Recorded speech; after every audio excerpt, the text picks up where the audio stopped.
Audio भाग 3 पुस्तक न ही ज्ञानेन सदृशम पवित्रमिहि विद्यते। अपना विकास जहाँ प्रकृति की प्रेरणा है, वहीं उसकी कला और क्षमताओं का योग्यता में परिवर्तन समाज की देन। मनुष्य को प्रकृति की इस प्रेरणा के अनुरूप अपना विकास करने के लिए ही समग्र शिक्षण तंत्र का ढांचा खड़ा करना पड़ता है। शिक्षण व्यवस्था और समाज की आवश्यकताओं का तालमेल बिठाते हुए निर्धारित की जाती है। व्यक्ति की आवश्यकता यह है कि वह अपनी आवश्यकताओं को पूरा करने की क्षमता अर्जित करते हुए शारीरिक, व्यक्तिक एवं आत्मिक उन्नति करे और समाज को जिस दिशा में अग्रसर होना है उसी प्रकार का शिक्षा ढांचा खड़ा करे। वह व्यक्ति को उस अनुरूप बनाती है, अर्थात शिक्षा का एक प्रयोजन व्यक्ति को समाज की आवश्यकताओं के अनुरूप संस्कारवान बनाना भी है।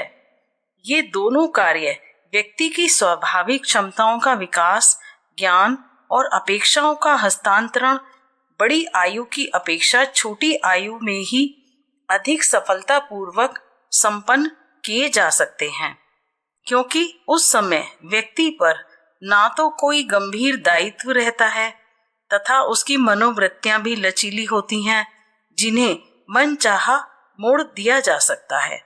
कुम्हार को जैसा खिलौना बनाना होता है, मिट्टी में पानी डालकर उसे रौंद कर उसी प्रकार के सांचे में दबाते हैं।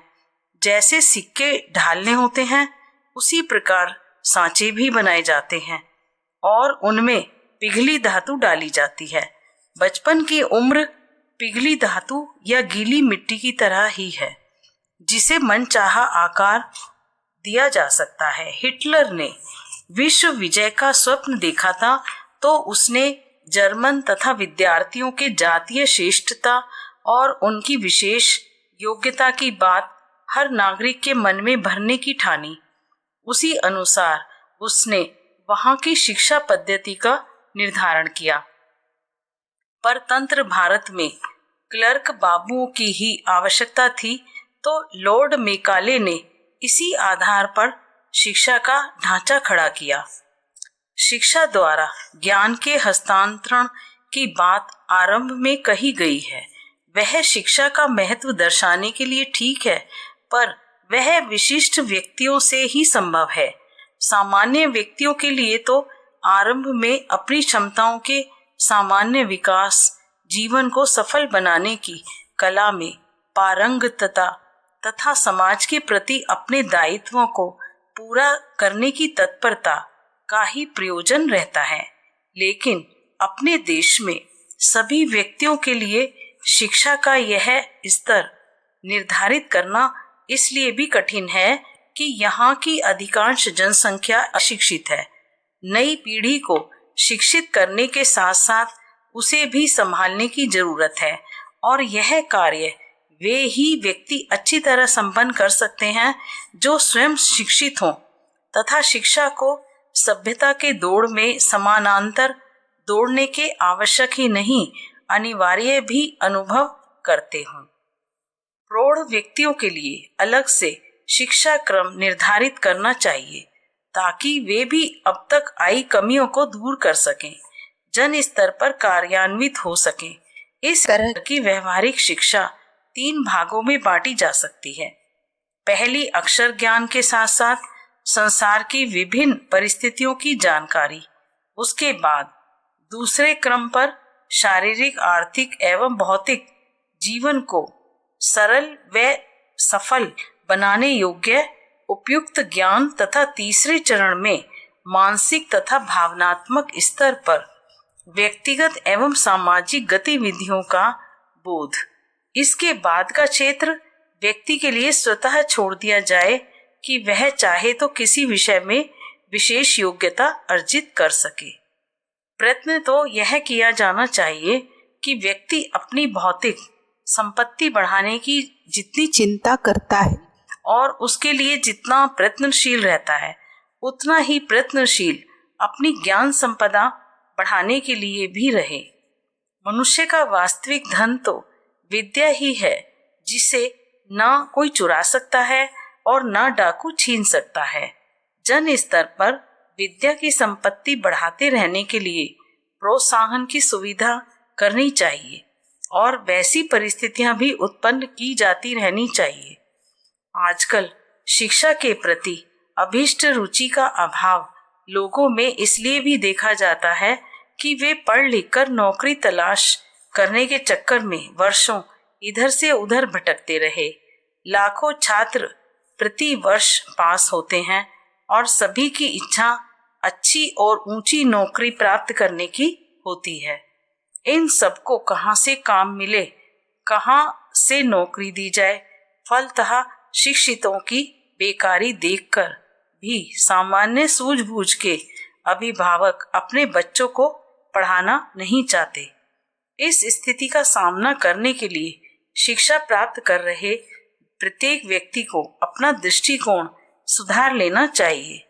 शिक्षा को विशुद्ध रूप से ज्ञानवर्धन तथा व्यक्तित्व के विकास की आवश्यकता पूरी करने के लिए प्राप्त किया जाए, ना कि अच्छी, ऊंची और आराम की नौकरी मिलने का सपना देखते हुए। आज की परिस्थितियों में शिक्षा को सीधे जीविकोपार्जन का उपाय ना बनाया जाए, ना बनाने की सोची ही जाए, वरन व्यक्तित्व निर्माण को प्राथमिकता दी जाए। महात्मा गांधी ने शिक्षा का विश्लेषण करते हुए कहा था, जो शिक्षा चरित्रवान ना बना सके, मन इंद्रियों को वश में ना रख सके, आत्मविश्वास ना उत्पन्न कर सके, स्वावलंबी ना बना सके, उस शिक्षा में चाहे जितना जानकारी का भंडार, तार्किक विशेषता अथवा पांडित्य हो, वह अपूर्ण है। देश में प्रति वर्ष बढ़ती हुई शिक्षित बेरोजगारों की संख्या इसी तथ्य का बोध कराती है कि प्रचलित ढर्रे की शिक्षा शिक्षार्थी को स्वावलंबी बनाने और उसकी दैनिक जीवन की व्यवहारिक समस्याओं को सुलझा पाने में असमर्थ है। प्राप्त आंकड़ों के अनुसार वर्ष 1980 तक शिक्षित बेरोजगारों की संख्या 1,45,00,000 थी। इसमें प्रति वर्ष 60 लाख की संख्या और जुड़ती जा रही है। रोजगार योजना में सरकार सीमित शिक्षितों को नौकरी दे पाने में सफल हो सकी। बड़ी संख्या बेरोजगारों की फिर भी प्रति वर्ष रोजगार प्राप्त करने से वंचित रह जाती है। इनमें प्रति वर्ष 60 लाख की अतिरिक्त संख्या और जुड़ जाती है। ढर्रा इसी प्रकार चलता रहा तो स्थिति और भी विस्फोटक होती जाएगी और देश की युवा शक्ति से देश की उन्नति में मिलने वाले सहयोग से वंचित रहना होगा। प्रस्तुत इस कठिनाई का हल सरकार के ऊपर छोड़कर चुप हो जाना चाहिए अथवा देश के विचारशील वर्ग तथा जन सामान्य का भी कुछ कर्तव्य होता है कि निदान के लिए कुछ कारगर कदम उठाएं। यह विचारणीय है। सर्वविदित है कि सरकारी योजनाएं जन सामान्य के सहयोग से ही सफल हो पाती हैं। पिछले कई वर्षों से यह समस्या देश के समक्ष मुंह फाड़े खड़ी है और दिन प्रतिदिन विकराल होती जा रही है। सरकारी सेवाओं में सीमित व्यक्तियों की आवश्यकता होती है, फलस्वरूप उनमें खपत भी सीमित व्यक्तियों की ही हो सकती है। यह सोचना अविवेकपूर्ण है कि सरकार सेवाओं में सभी शिक्षितों को रोजगार के अवसर मिल जाएंगे। आवश्यकता से अधिक नियुक्तियों का अर्थ होगा असंतुलन उत्पन्न हो जाना। प्रस्तुत कठिनाई के हल के लिए दो तरह के प्रयास करने होंगे। एक में तो सरकारी सहयोग अपेक्षित है तथा दूसरे में जन सहयोग। दूसरे देशों में शिक्षा दो भागों में विभक्त है, सामान्य और विशिष्ट शिक्षा। सामान्य शिक्षा के साथ सामान्य ज्ञान की विविध धाराएं जुड़ी हुई हैं, जिसका लक्ष्य है दैनिक जीवन में काम आने वाली सामान्य ज्ञान की बातों में शिक्षार्थी को अवगत कराना। इस शिक्षा के साथ तकनीकी एवं औद्योगिक ज्ञान का शिक्षण अनिवार्य रूप से जुड़ा हुआ है। रूस, अमेरिका और इंग्लैंड जैसे देशों में प्राइमरी और सेकेंडरी शिक्षा के साथ ऐसी व्यवस्था है कि विद्यार्थी स्कूली शिक्षा के साथ साथ तकनीकी और औद्योगिक शिक्षण प्राप्त करता रहे। जिन विद्यालयों में ऐसी व्यवस्था नहीं है, वहाँ गैर सरकारी ऐसी संस्थाएं हैं जो इस प्रकार का शिक्षण देती हैं। फलस्वरूप विशिष्ट शिक्षा प्राप्त न करने वाले छात्रों को भी रोजगार के लिए भटकना नहीं होता।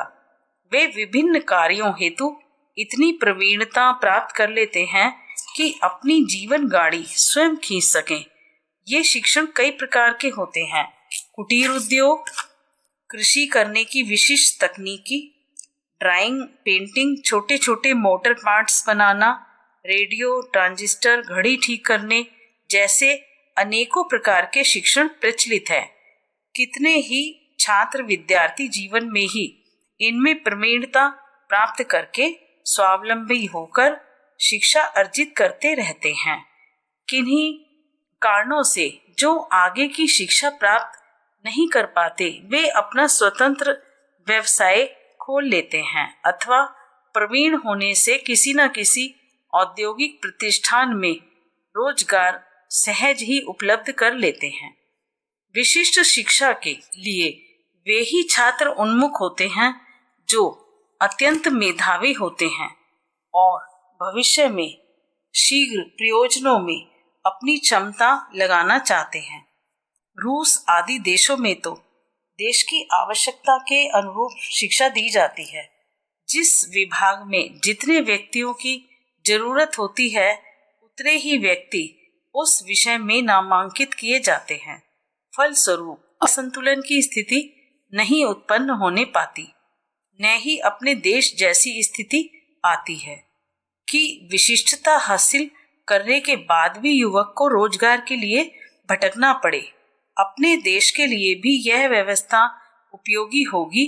देश को प्रति वर्ष कितने अध्यापकों, कितने इंजीनियरों, कितने चिकित्सकों की आवश्यकता है, इसका पूर्व निर्धारण हो सके तथा इन विषयों में विशिष्टता प्राप्त करने में नामांकन पर प्रतिबंध लगाकर उतने ही छात्र लिए जाएं, तो प्रस्तुत बेकारी का सामना न करना पड़े। यह तो विशिष्ट शिक्षा प्राप्त करने वालों के लिए व्यवस्था होनी चाहिए। सामान्य शिक्षा प्राप्त करने वालों के साथ तकनीकी ज्ञान का प्रशिक्षण अनिवार्य रूप से जुड़ा होना आवश्यक है। अपने यहाँ हाई स्कूल, इंटर अथवा बीए पास करने के बाद यदि किसी सरकारी दफ्तर में नौकरी नहीं मिलती तो युवक को बेकार बैठना होता है। उसमें इतनी अतिरिक्त योग्यता नहीं होती जिसके बलबूते स्वतंत्र कोई रोजगार अथवा व्यवसाय कर सके। फलस्वरूप उन्हें दर दर भटकना पड़ता है। प्रचलित शिक्षा के साथ औद्योगिक प्रशिक्षण का क्रम समाविष्ट किया जाना अनिवार्य है, जिससे छात्रों में स्वावलंबन के लिए आत्मविश्वास पैदा हो सके और पढ़ाई छुट्टी के बाद उस तकनीकी योग्यता के सहारे छोटे मोटे उद्योग खोलकर अपना निर्वाह कर सके। बेरोजगारी और अधिक न बढ़े, इसके लिए शिक्षा के साथ उपरोक्त व्यवस्था बनानी चाहिए।